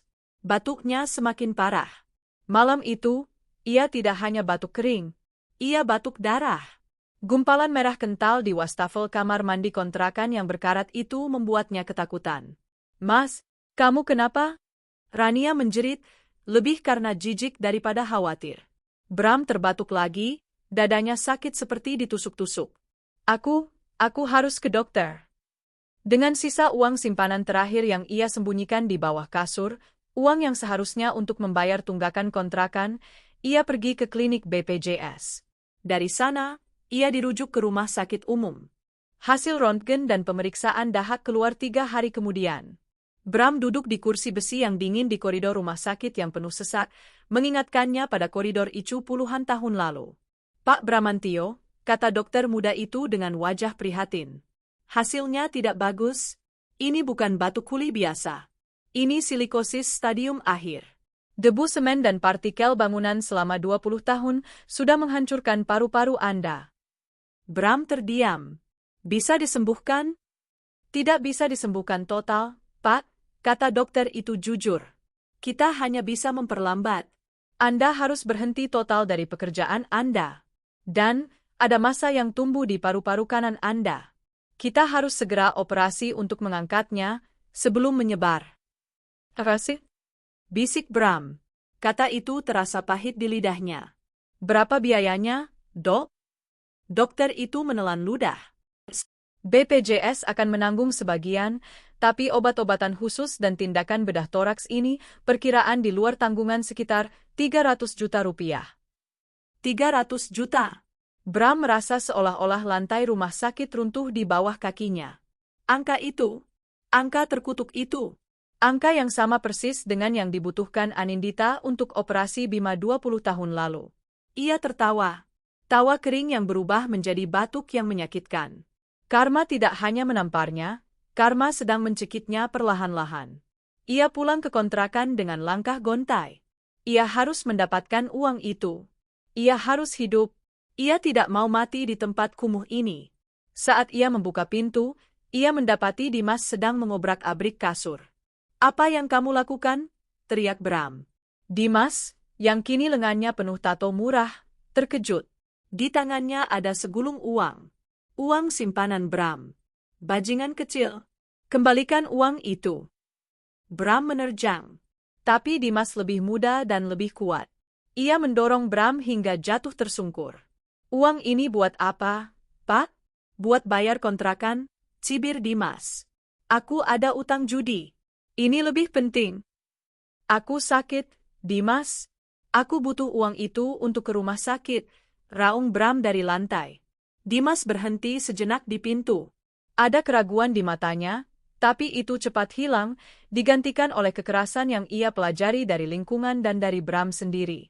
"Halah, sakit. Bapak itu cuma bikin susah," katanya dingin. "Buat apa Bapak diobati? Bapak cuma beban. Mending mati aja. Aku dan Ibu bisa cari hidup sendiri." Dimas meludah, persis seperti yang ia lakukan di bab 7, lalu lari menghilang ke dalam gang. Rania hanya bisa menangis di sudut ruangan, tidak berani menghentikan putranya. Bram terbaring di lantai semen. Hancur. Putranya sendiri baru saja menjatuhkan vonis mati untuknya. Anak yang ia besarkan dengan kekerasan dan keluhan telah tumbuh menjadi cermin dirinya yang terburuk. Ia teringat Bima. Bima yang membukakan pintu mobil untuk ibunya. Bima yang tersenyum sukses. Hanya ada satu harapan. Satu-satunya harapan. Ia tahu nama firma hukum tempat Bima bekerja. Ia melihatnya di profil LinkedIn Bima saat ia masih punya kuota internet. Ia menguntit kesuksesan putranya dari jauh dengan rasa iri. Keesokan harinya, Bram mengenakan kemeja terbaiknya, kemeja batik kusam yang sudah menguning. Ia naik bus kota selama 2 jam ke pusat distrik bisnis. Gedung itu menjulang tinggi, terbuat dari kaca dan baja. Lobinya sedingin marmer. Bram berjalan ke meja resepsionis. Wanita muda yang cantik di belakang meja menatapnya dengan tatapan merendah. Menilai pakaiannya, tangannya yang kapalan, dan aromanya yang berbau keringat dan rokok murah. "Maaf, Pak. Ada perlu apa?" tanyanya, sedikit menutup hidung. Saya mau bertemu dengan Pak Bima Pratama," kata Bram, suaranya serak. Ini urusan keluarga." Resepsionis itu mengangkat alis. "Pak Bima sedang sibuk." "Apa sudah ada janji?" "Belum. Tapi tolong bilang padanya, ini dari Bramantio, ayahnya." 5 menit kemudian, yang terasa seperti selamanya, interkom berbunyi. Resepsionis itu tampak terkejut. "Pak Bima akan menemui Anda. Lantai 35. Jantung Bram berdebar kencang saat lift membawanya naik. Kantor Bima luas. Minimalis. Jendelanya menghadap ke seluruh kota. Di dindingnya, tergantung ijazah hukumnya. Bima sedang berdiri di balik meja mahoninya. Ia mengenakan setelan yang sempurna.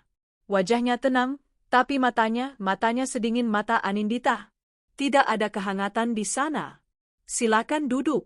"Pak," kata Bima, menggunakan kata "Bapak" yang formal dan berjarak.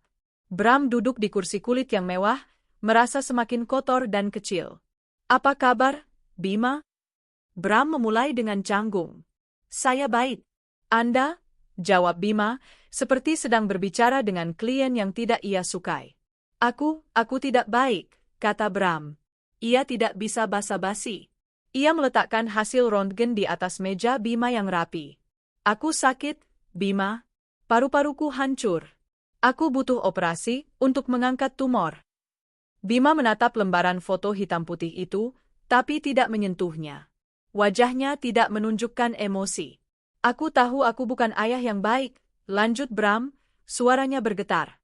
Air mata penyesalan yang tulus, atau mungkin hanya ketakutan akan kematian, mulai menggenang. "Aku tahu aku meninggalkanmu. Aku? Anda mencuri uang operasi saya," kata Bima datar, memotong kalimat Bram. Bram tersentak. Kamu tahu? "Saya seorang pengacara," kata Bima. Tentu saja saya tahu. Saya sudah melihat berkasnya sejak saya berumur 18 tahun. Itu kasus pertama yang saya pelajari. Bima membuka laci mejanya. Tapi ia tidak mengeluarkan buku cek. Ia mengeluarkan sebuah berkas tua yang rapi. Ia membukanya di atas meja. 300 juta rupiah, kata Bima, nadanya masih tenang, tapi ada baja di baliknya. Itu angka yang Anda butuhkan, bukan? Bram mengangguk putus asa. Kebetulan sekali, lanjut Bima. Itu angka yang sama persis dengan yang dibutuhkan ibu saya 25 tahun lalu. Uang yang Anda ambil dari rekening gabungan dan Anda transfer ke rekening wanita itu. Bima mendorong selembar kertas ke arah Bram. Itu adalah salinan bukti transfer lama. Di sebelahnya, ia meletakkan salinan rekam medis Bima dari Icu. Ini, kata Bima, menunjuk rekam medis. Gagal jantung. Saya hampir mati hari itu. Hari yang sama saat Anda mengadakan pesta pernikahan siri. Bram tidak bisa bernapas. Ini bukan pertemuan anak dan ayah. Ini adalah persidangan. Anda datang ke sini, kata Bima, kini menatap lurus ke mata Bram, sebagai seorang ayah yang meminta bantuan pada putranya. Tapi saya melihat Anda sebagai seorang kriminal yang kembali ke korbannya. Bima, tolong, aku mohon, aku ayahmu. Rintih Bram.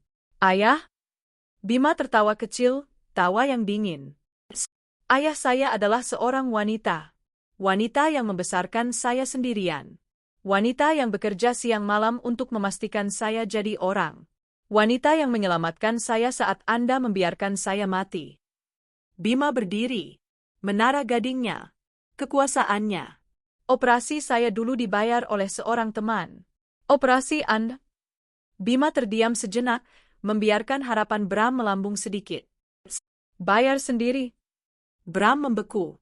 Anda datang ke kantor hukum, Pak Bramantio, kata Bima, kini suaranya setajam pisau bedah. Biar saya jelaskan posisi Anda secara hukum. Anda tidak punya hak apapun atas saya. Anda menelantarkan saya. Anda mencuri dana saya. Anda secara efektif mencoba membunuh saya. Jika saya mau, saya bisa menyeret Anda ke pengadilan atas apa yang Anda lakukan dulu. Sekarang, Bima menekan tombol interkom di mejanya. Keluar dari kantor saya. Bima, nak, toh. Bram berlutut, memalukan, berpegangan pada kaki meja. 2 petugas keamanan bertubuh besar masuk. Satpam, kata Bima, membetulkan dasinya dan berbalik menatap jendela, tidak lagi sudi melihat pemandangan di depannya. Tolong antar, Bapak, ini keluar. Dia salah alamat. Saat petugas keamanan menyeret Bram keluar dari ruangan, Bram terus berteriak. Kamu akan menyesal, Bima. Kamu biarkan ayahmu mati. Kamu sama saja. Bima tidak menoleh. Ia hanya menatap pantulan dirinya di kaca. Wajahnya tenang, dingin, dan akhirnya damai. Keadilan, setelah 25 tahun, akhirnya tuntas. Bima tidak langsung pulang malam itu. Setelah petugas keamanan menyeret Bramantio, pria yang secara biologis adalah ayahnya, keluar dari kantornya, Bima berdiri menatap cakrawala kota selama 1 jam penuh. Tangannya tidak gemetar. Hatinya tidak berdebar. Yang ia rasakan adalah sesuatu yang aneh. Bukan kepuasan. Bukan balas dendam. Tapi sebuah ketenangan yang dingin. Seolah-olah sebuah buku besar yang terbuka paksa selama 25 tahun akhirnya ditutup. Ia tidak menelepon ibunya. Ini adalah percakapan yang harus ia lakukan secara langsung. Ia tiba di penthouse pukul 8 malam. Anindita sedang membaca buku di ruang keluarga, ditemani segelas teh melati. Ia tampak terkejut melihat Bima pulang lebih larut dari biasanya, masih dalam setelan kerja lengkap. Bima, kamu baik-baik saja, nak? Wajahmu pucat, tanya Anindita, langsung menutup bukunya. Bima melepas dasinya, duduk di seberang ibunya. Aku baik-baik saja, Bu. Tapi ada yang harus Ibu tahu. Anindita menunggunya dengan kesabaran yang telah teruji oleh waktu. Dia datang ke kantorku hari ini, kata Bima pelan. Anindita tidak perlu bertanya siapa dia. Napasnya tertahan sejenak, hanya itu.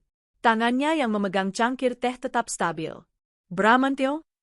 Bima mengangguk. Dia datang. Kelihatannya sangat buruk. Dia kotor, kemejanya kusam, dan dia kelihatan sakit. Bima menceritakan semuanya dengan nada datar seorang pengacara yang melaporkan fakta kasus. Dia bilang dia sakit. Silikosis.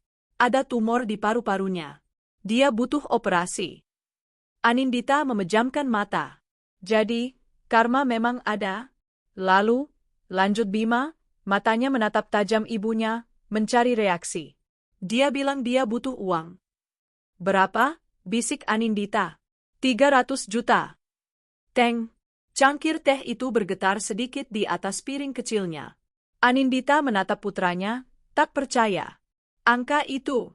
Angka setan yang menghantui mimpi buruknya selama bertahun-tahun. Angka yang hampir merenggut Bima darinya. Dia bilang butuh 300 juta, ulang Anindita. Persis, kata Bima. Ironis, bukan? Hening memenuhi ruangan mewah itu. Yang terdengar hanya detak jam antik di dinding. Apa yang kamu lakukan, Bima? Tanya Anindita akhirnya, suaranya lembut. Aku menolaknya, kata Bima. Aku bilang padanya bahwa aku tahu segalanya. Aku tunjukkan padanya salinan bukti transfer uang itu. Salinan rekam medisku dari Icu. Aku bilang padanya bahwa operasi saya dibayar oleh seorang teman, dan operasinya, dia harus bayar sendiri. Bima berhenti sejenak, lalu menambahkan. Aku memanggil keamanan untuk mengusirnya. Anindita bangkit dari sofanya. Ia berjalan ke arah putranya. Bima mendongak, siap menerima apapun, kemarahan, kekecewaan, atau mungkin pujian. Anindita tidak mengatakan apa-apa. Ia hanya menarik kepala putranya ke dalam pelukannya, membelai rambut Bima seperti yang biasa ia lakukan saat Bima masih kecil dan baru saja mengalami hari yang buruk di sekolah. Apa ibu marah? Tanya Bima, suaranya sedikit teredam. Marah? Anindita melepaskan pelukannya, menatap mata putranya. Tidak, Bima. Ibu tidak marah padamu. Ibu hanya... Ia terdiam, mencari kata yang tepat. Ibu hanya ingin memastikan kamu baik-baik saja. Kamu menanggung beban ini sendirian sejak kamu tahu yang sebenarnya. Beban kebencian itu berat, Nak. Aku tidak membencinya lagi, Bu, kata Bima jujur, mengejutkan dirinya sendiri. Saat aku melihatnya di sana, berlutut, memohon, aku tidak merasakan apa-apa. Tidak ada kebencian, tidak ada kasihan. Yang ada hanya penutupan. Seolah-olah kasus terpenting dalam hidupku akhirnya selesai. Dan kita menang.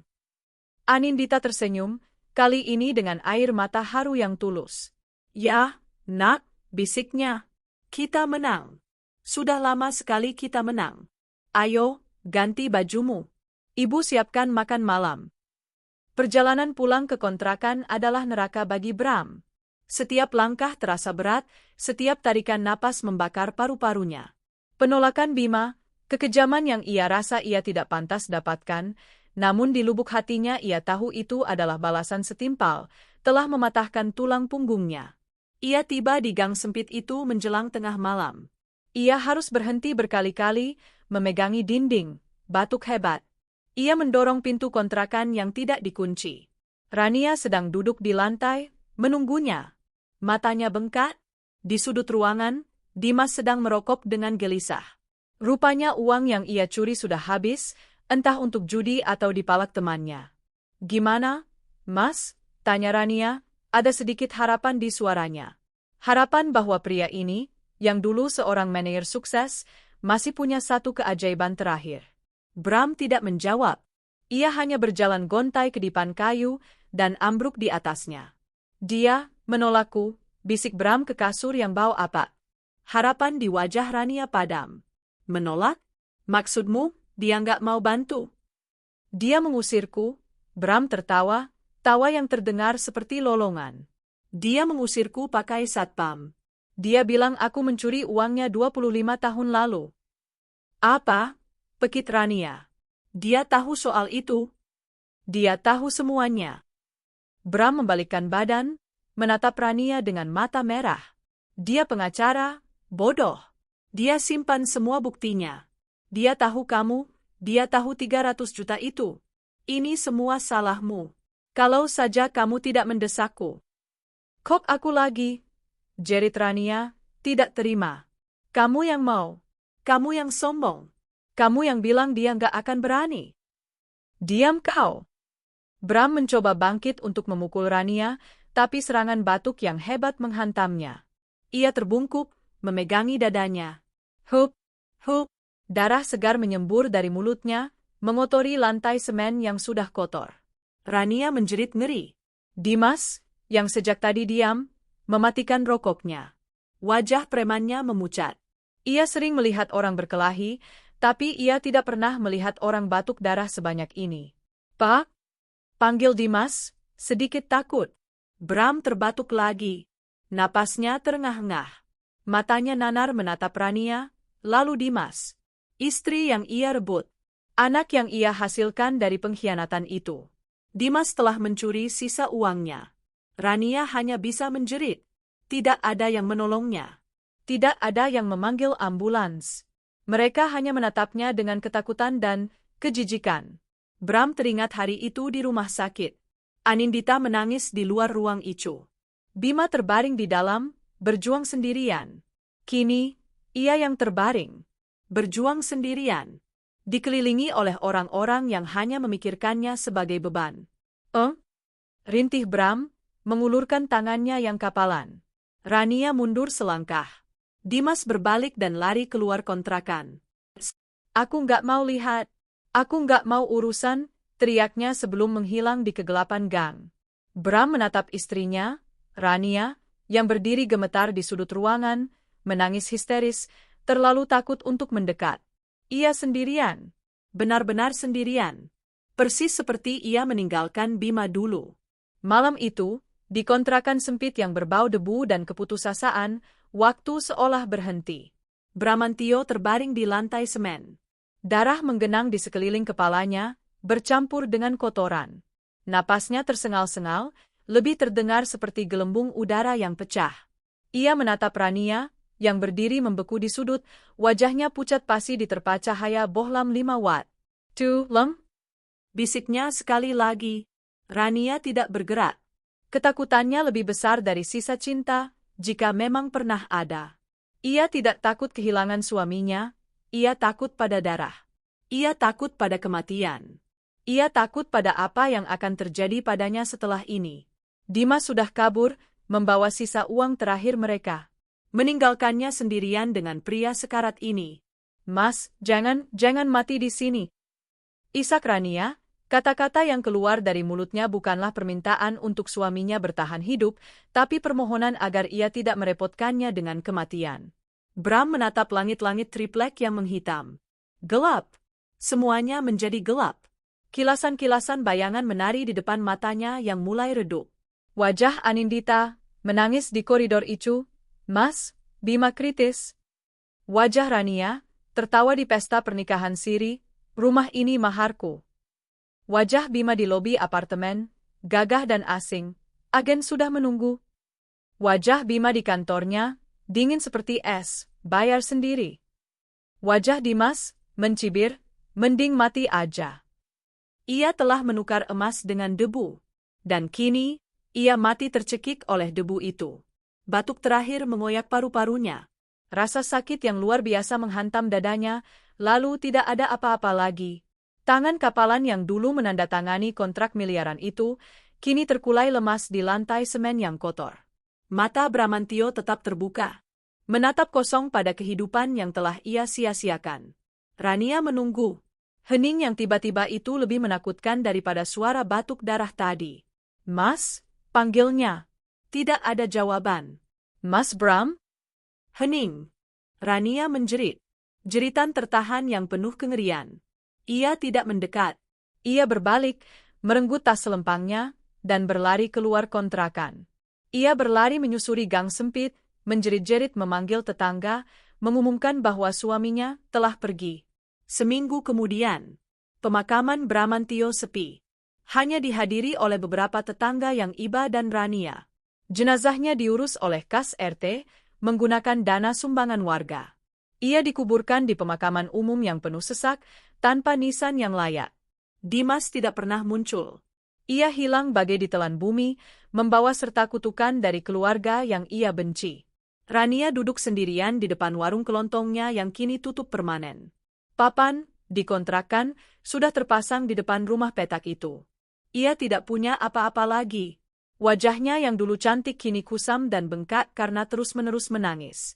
Ia telah mendapatkan segalanya dari Bram, pesta mewah, status, rumah mahar. Dan dalam sekejap, ia kehilangan segalanya. Kini, ia hanyalah seorang janda miskin dari seorang kuli bangunan, ditinggalkan oleh anak berandalnya.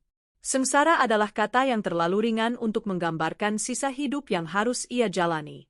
Kabar kematian Bramantio sampai ke lantai 35 firma hukum ternama di ibu kota melalui sebuah email internal. Pemberitahuan, kasus tunggakan nafkah atas nama Bramantio, tergugat, ditutup. Tergugat telah dinyatakan meninggal dunia. Bima membaca email itu 2 kali. Ia tidak merasakan apa-apa. Tidak ada duka. Tidak ada kelegaan. Hanya titik. Malam itu, ia memberitahu ibunya. Mereka sedang makan malam di balkon penthouse mereka, ditemani angin malam yang sejuk. Bu, kata Bima pelan. Aku dapat kabar dari kantor.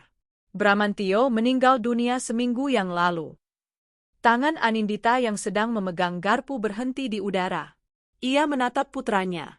Selama sepersekian detik, ia teringat pada pria muda yang dulu ia cintai. Pria yang memberinya Bima. Lalu, ia teringat pria yang sama, yang berdiri di pesta pernikahan siri sementara Bima hampir mati. Anindita meletakkan garpunya. Ia menarik napas panjang, lalu mengembuskannya. Beban yang selama 25 tahun terakhir, tanpa sadar, masih menekan pundaknya, kini terangkat seluruhnya. Ia tidak menangis. Ia tidak tersenyum. Sudah selesai, bisiknya. Bima mengangguk. Ia mengulurkan tangannya, menggenggam tangan ibunya. Tangan yang dulu gemetar di koridor rumah sakit, kini kuat dan hangat. Ya, Bu, kata Bima. Sudah selesai. Tahun-tahun berlalu. Anindita akhirnya pensiun dari jabatannya sebagai COO, menyerahkan estafet pada generasi muda. Ia menghabiskan masa tuanya dengan damai, berkeliling dunia, dan bermain dengan cucu-cucunya, anak-anak Bima yang cerdas dan penuh kasih. Bima Pratama, sang pengacara, kini dikenal sebagai salah satu mitra paling dihormati di firmanya, terkenal karena integritasnya yang tak tergoyahkan dan pembelaannya yang gigih terhadap mereka yang lemah.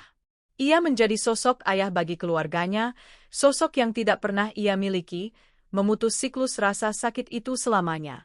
Di suatu tempat di gang sempit yang pengap, seorang wanita tua penjaga warung yang pahit sering menceritakan kisah tentang bagaimana ia, hampir, menjadi kaya, sebelum takdir merenggutnya. Dan di sudut-sudut gelap kota, seorang preman muda mungkin masih berkeliaran, tidak pernah tahu arti sebuah rumah. Tapi di atas segalanya, di atas penthouse yang gemerlap, Anindita dan Bima telah membuktikan bahwa pengkhianatan bisa menghancurkan. Tapi cinta, keteguhan, dan keadilan pada akhirnya akan selalu menang. 15 tahun setelah kematian Bramantio, udara sore di sebuah taman kota yang asri terasa sejuk. Tawa riang anak-anak terdengar, berbaur dengan obrolan santai orang-orang tua yang menikmati senja. Di salah satu bangku taman, Anindita duduk dengan senyum damai. Usianya kini telah memasuki akhir 60-an, namun gurat-gurat di wajahnya lebih menceritakan kebahagiaan daripada penderitaan. Ia melempar sepotong roti ke arah kolam, membuat ikan-ikan koi berebut. Nenek, lihat. Ayah dorongnya kencang sekali. Seorang gadis kecil berusia 6 tahun berlari ke arahnya. Di belakangnya, Bima Pratama, kini seorang mitra senior di firma hukumnya, tampak berwibawa dengan sedikit uban di pelipisnya, sedang mendorong ayunan untuk putra bungsunya. Istrinya, seorang arsitek sukses, duduk di rumput sambil tersenyum. Tentu saja kencang, sayang. Ayahmu kan kuat, kata Anindita, memeluk cucu perempuannya. Kehidupan Anindita telah penuh. Ia pensiun sebagai legenda di Adhitama Group. Reina, sahabatnya, kini menikmati masa pensiun bersamanya, seringkali mereka berdua berkeliling dunia, menghabiskan kekayaan yang mereka bangun bersama. Tapi momen-momen seperti inilah yang paling ia hargai. Kedamaian, keluarga, cinta yang tulus. Beban masa lalu telah lama terangkat. Nama Bramantio bahkan nyaris tak pernah terlintas lagi di benaknya, kecuali sebagai pelajaran pahit yang melahirkan kekuatannya. Di seberang kota, di sebuah panti jompo sederhana yang dikelola pemerintah, seorang wanita tua kurus dengan mata kosong duduk di kursi roda. Wajahnya yang keriput menyimpan jejak samar kecantikan yang telah lama pudar. Ia adalah Rania. Setelah Bram meninggal, ia hidup menggelandang selama bertahun-tahun. Anaknya, Dimas, tak pernah kembali. Ia berakhir di jalanan, sebelum akhirnya ditemukan oleh dinas sosial dan dibawa ke panti itu. Para perawat mengenalnya sebagai Nyonya Mimpi. Ia sering bercerita, kepada siapa saja yang mau mendengar, bahwa ia dulu seorang wanita kaya. Bahwa ia pernah punya rumah mewah sebagai mahar. Bahwa ia seharusnya hidup seperti ratu. Saya hampir saja, bisiknya pada perawat muda yang menyuapinya bubur. Hampir saja kalau saja dia tidak merusaknya. Perawat itu hanya mengangguk iba, sudah mendengar cerita yang sama ratusan kali. Rania hidup dalam penjara penyesalannya, dihantui oleh hampir dan seandainya sebuah akhir yang lebih mengenaskan daripada kematian itu sendiri. Dan Dimas, nasibnya berakhir persis seperti yang telah ia pilih. Beberapa tahun setelah kabur dari kontrakan, namanya muncul di koran lokal. Bukan sebagai pengacara sukses seperti Bima. Namanya tercetak tebal di rubrik kriminal. Seorang pemuda, DPO kasus perampokan, tewas dalam pengejaran polisi. Dia mati di gang gelap, sendirian, persis seperti bayang-bayang ayahnya. Siklus kekerasan dan kepahitan itu berakhir bersamanya. Di taman kota, Bima duduk di samping ibunya, menggantikan cucunya yang kembali berlari. Ibu melamun, tanya Bima lembut. Anindita menoleh, menatap putranya yang kini menjadi pilar hidupnya. Ia tersenyum. Ibu hanya sedang bersyukur, kata Anindita. Hidup kita, pada akhirnya, berjalan dengan sangat baik, ya, nak? Bima menggenggam tangan ibunya. Tangan yang dulu gemetar di koridor Icu, tangan yang tak pernah lelah bekerja untuknya, tangan yang kini ia jaga dengan segenap jiwa. Karena ibu kuat, jawab Bima. Kita kuat. Mereka duduk berdampingan, menatap matahari terbenam. Gema dari badai puluhan tahun lalu telah lama sirna, digantikan oleh kedamaian emas sang senja. Keadilan telah menemukan jalannya, bukan melalui balas dendam yang membabi buta, tapi melalui roda waktu yang berputar tanpa ampun, menempatkan setiap orang persis di tempat yang layak mereka dapatkan.